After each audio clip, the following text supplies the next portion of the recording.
آج کی اس تاریخی اور معلوماتی ویڈیو میں ہم آپ کو خوش آمدید کہتے ہیں۔ بلا شبہ اس دنیا میں دور قدیم سے بہت سی عظیم حکومتیں آئیں اور پھر زوال کا شکار ہو گئیں، لیکن ان کی باقیات اور ان کی تاریخ ابھی بھی اس دنیا میں موجود ہے۔ یہ ملک جو آپ چین اور روس کے درمیان میں دیکھ رہے ہیں، یہ ایک چھوٹا سا ملک ہے جس کا نام منگولیا ہے۔ آج تو یہ ملک بلا شبہ چین کا حصہ نہیں ہے، نہ ہی روس کا حصہ ہے، مگر یہ ملک ایک آزاد ملک ہے۔ اور کیا آپ نے کبھی سوچا ہے کہ یہ چھوٹا سا ایک ملک کبھی چین اور روس پر بھی حکمرانی کرتا ہوگا؟ آپ کی اس بارے میں کیا رائے ہے؟ سوچیں۔ جی بالکل، آپ نے صحیح سوچا۔ یہ ملک وہی ملک تھا جس نے نہ صرف روس اور چین پر حکمرانی کی بلکہ دنیا کے کئی وسیع علاقوں پر حکمرانی کی۔ جس دور میں چنگیز خان نے آنکھ کھولی، اس دور میں منگولیا میں منگول قبائل اور تاتاری قبائل اپنے اپنے علاقوں میں قیام پذیر تھے، مگر پھر ایک وقت آیا کہ چنگیز خان منگولیا پر اپنے اثر و رسوخ قائم کرنے میں کامیاب ہو گیا، اور پھر اس نے چین پر حکمرانی کرنے والی سلطنت یعنی کہ جن ڈائنیسٹی پر حملہ کرنے کا فیصلہ کیا، جو کہ آغاز میں اس کے لیے ایک بہت برا فیصلہ ثابت ہوا اور اسے عبرتناک شکست کا سامنا کرنا پڑا، اور جن ڈائنیسٹی کی طاقتور فوج نے چنگیز خان کی فوج کو تاخت و تاراج کر دیا۔ لیکن بعد میں چنگیز خان نے دوبارہ اپنی ساری فوجی طاقت کو اکٹھا کیا اور چین پر آخری حملہ کیا، اور اس بار اس نے نہایت ہی چالاکی سے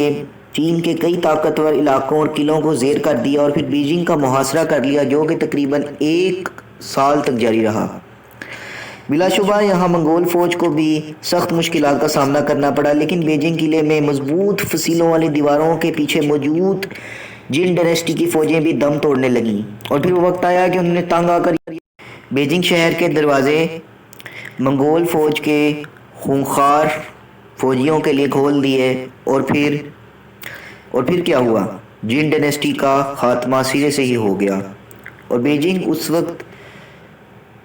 جن ڈائنیسٹی کا دارالحکومت تھا۔ خیر، اس کے بعد اطراف کی کئی حکومتوں نے چنگیز خان کی حاکمیت کو چین پر تسلیم کر لیا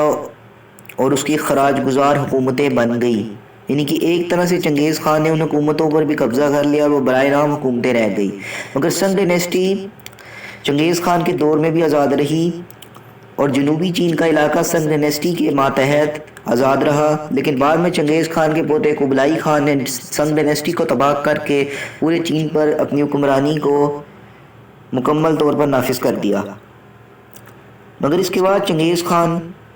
اور منگولوں کی نسلوں نے مزید بڑھتے ہوئے دنیا کے کئی وسیع علاقوں پر بھی حملے کیے، جیسا کہ روس جیسے عظیم ملک پر بھی منگولوں نے ایک دور میں حکمرانی کی، اور جیسا کہ تیموری سلطنت یعنی کہ امیر تیمور کی سلطنت میں امیر تیمور کی حکومت کی حدودیں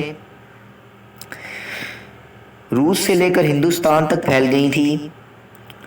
اور بالکل اسی طرح پھر انڈیا کے اندر بھی منگولوں نے پیش قدمی کی، جو کہ تب مغل کہلانے لگے تھے، مگر اس سب کے باوجود چین کے اندر چنگیز خان کی پیش قدمی نے منگولوں کو ایک عروج سا دلا دیا، اور حیران کن طور پر آج